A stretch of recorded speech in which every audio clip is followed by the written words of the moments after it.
एमती जदि नड़िया आपण मैंने देखी दिखती आपण मन को कौन प्रश्न आसे मो मन को भी सेमती प्रश्न आसे बहुत सारा रेसिपी मो मन में आंकी हो जाए खास कर पिठा उपर तो बहुत किंतु भात रे गोटे साइड आइटम ये नड़िया ना गोटे बढ़िया रेसिपी आपण मान संगे शेयर करी जोटा समस्त पसंद।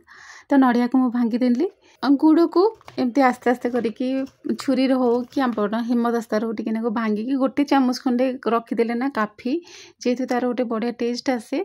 तो ये चीनी लंका भुर्सुंगा पत्र गुड़ लुण तेंतुली नड़िया ये सब मिक्स करके आम मैंने बाटिबा। ये आपण मैंने देखुथे तेंतुलीर मंजी मु पूरा बाहर कर देइछि। आपण मैंने चाहिए भी आंबुलर व्यवहार भी करें आंबुल को किसी समय पानी रे बतुरेक रखिदे से नरम हो बाटिया इजी हम।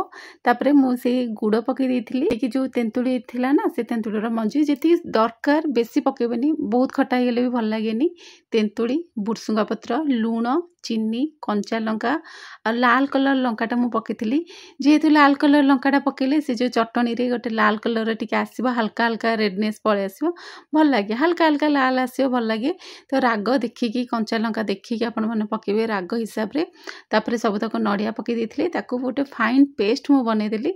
प्रथम पानी जमा भी दबानी जेहेतु लुण पकईचे चीनी पकईचे ऑटोमेटिक सेथुरु से पानी बाहरिबो तेणु करी पानी दबानी जदि आवश्यक हुए तबे चामच 2 चामच एमती देखिकी बाटिबा। तो एमती फाइन पावर मु बाटी नहीं ए स्टेज रे आपण माने चाहिए ना इथर गोटे तड़का लगे पारे जमी घी रे जदि तड़का लगे बहुत बढ़िया लगे घी रे टिके सोरिष सुखिला लंका भुर्सुंगा पत्र देकी तड़का लगेदेवी खाया को बहुत बढ़िया लगे इडली सांगे जदि भात सांगे खाऊँ बिना तड़कार भी भात सांगे खातु देखिए बहुत ही बढ़िया लगे।